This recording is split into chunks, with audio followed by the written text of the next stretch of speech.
Breaking news! Breaking news! Share. Breaking news! Yes, I'm going to share, Jay. Share with me. Archaeologists said that they have found a city in Jerusalem. I'm not sure, but this seems like, you know, they're talking to say this is a massive discovery and like it's an amazing thing. So, you know what? Let's waste no time and switch the screen to see. Yeah, there's Raj all geared up. Let's hear what Raj has to say. We have breaking biblical archaeology news to share with you from the heart. Right, if I was lying when I said breaking news, he said it as well. We have breaking news. Biblical archaeologists. What? Yes, let's continue to watch. Uh-oh, what's going on here? Hey, let's switch it back here. My days and go. Whoops. In Jerusalem, and to unpack it, we have everyone's favorite Israeli tour guide, Yoav Rotem. Yoav, set the scene. What did they find? Shalom, Raj. So first of all, let's understand where was it found, what was found, and what do we take out of it? You know, what can we learn from it? So we're talking about actually excavations that is happening for the past over 10 years. In a place called the Givati parking lot. It's actually right across from the entrance to the city of David, the actual site. They found quite a lot of stuff over there in the past years. You yourself have been there. This is where we used to go under the street from the Second Temple time of Jesus, the street that Jesus walked on it. And right over there, they found the remains to destroyed house, a big house, with burnt wood, biological material, wood with all of rings that was burnt in the time of the destruction of the first temple, the Solomonic temple. That's a big find, you know. No, it is. That is a burnt big wood. find. Burnt wood from those days, and it's still there, and they're Did he say rings? Pardon? What else did he say? There was rings or something? Yeah, they're just, I'm not sure. Well, the burnt wood anyway. Yeah, but you know, that's like amazing. Let's continue watching. 56 BC, 2600 years before our time. This is crazy. It is. Now we're talking about a big house, a big complex that not only that, the finding of this kind of wood, by the way, the wood usually doesn't preserve in this kind of environment.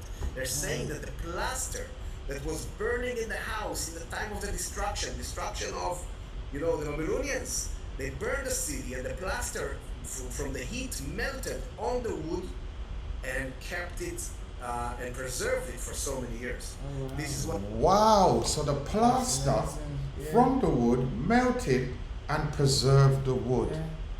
My days, and 2600 years later. What was that? It? And I mean, yeah, it is, that's what we said. And like, you just think, like, obviously those things were made good quality. And if it was this big house, or if it was a mansion, a palace, whatever it is, you knew they used their best of the best quality In those days. Most probably better quality than they're using now. 100%. Oh.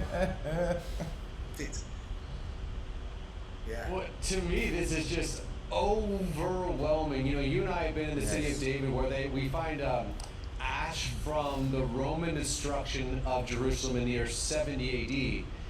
But this is like 600 years before that. Wow. With Nebuchadnezzar and the Babylonians. I mean, it's so long ago. From an American perspective, it almost seems like a fairy tale, like Lord of the Rings or Narnia. But here you have biological remains from the destruction of Jerusalem during the time of, you know, Daniel, Ezekiel, Jeremiah, Esther, the great stories of the Old Testament. Here you have biological finding from the destruction of not the second, which is really old, but the first temple. As an Israeli, what does that make you feel?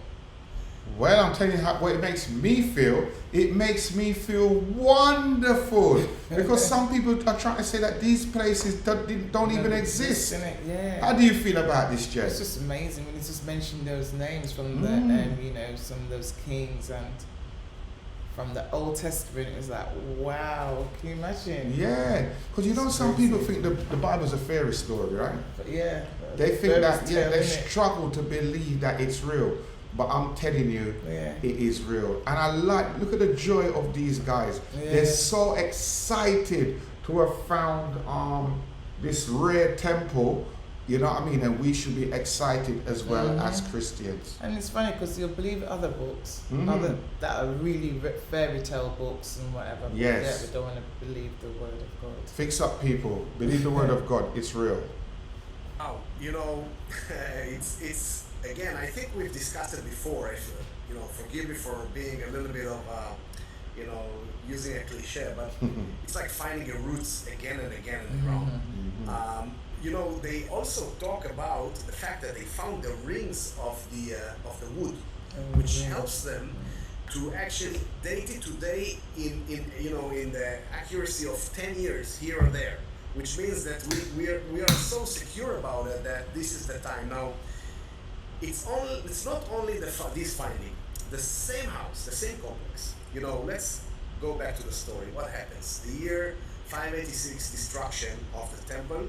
We have the leadership of Jerusalem being exiled to Babylon, and we have about 70 years later, around 515 BC, Cyrus, the king of Persia, is letting the Jews coming back. The time of Ezra and Nehemiah, they're coming back, starting to build the second temple.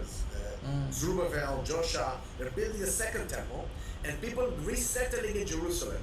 And what they found over there is something fascinating. They found that this compound, this building, was resettled, but the area of the ash, the wood, was not cleared and not evacuated. They kept it like memory, like something they wanted to remember. You know, this week in Israel, we remember the date of 9th of Av. This is the traditional date that the first temple was destroyed, the second temple was destroyed. This is the Jewish date that we are fasting, we are in mourn. Until today, the memory we remember. It starts back then. It's unbelievable how we can connect our life to their life, and how their life already projected in a way back in the past, our life today. Memory, remembering, you know, always when something went wrong, we want to fix with God, we want to be with God, we want to go straight with God, and we will be in the land, we will get all the promises. This is something unbelievable that happens on and on and on. I couldn't have said that better myself. Let's switch the screen. If you want to watch the rest of that video, you just go to CBN News. Jennifer, what do you have anything to say about what you just saw? I just loved what you said, how it connects what happened, you know, the dates that it's fallen on, and they kept it for as a memorial, what had happened, to keep as a reminder. I know, and these are the things that we have to do as well. That is it. You know, and even though we have it physically, but we have it in our hearts. Yes. Some things we need to remember. Yes, remember what God done. That so they run to God. They that run to God when things were just like. That is it. Yes. And He brought them out all the time. Yeah. So like I said, God got me. God's got me, man. You see on Jennifer's t-shirt, God's got me. Yeah. Listen, man, I think it's amazing, and every time, you know, like, you know, people forget that everything that happened in Jerusalem was the truth. God makes the archaeologists discover something else, and then He reveals Himself again and again and again and again. And they're going to find more stuff. And those were the real Jews. The real Jews. Those were God's people. Man, listen, guys, I advise you, go over to CBN News and watch the rest of that video. It is amazing. Jennifer, any last words before I close off this video? Yeah, I need to go and visit there one day. When's yes, safer? I've never been to Jerusalem before. Have you? No, I've never been. We need to go. People, continue to pray for the archaeologists, that they can continue to find more evidence, more truth that Jesus existed and He walked the earth many years ago. The Bible coming to life. The Bible coming to life. Yeah. Yes, man. God bless you all, and we're going to be back again very soon with another video. God bless.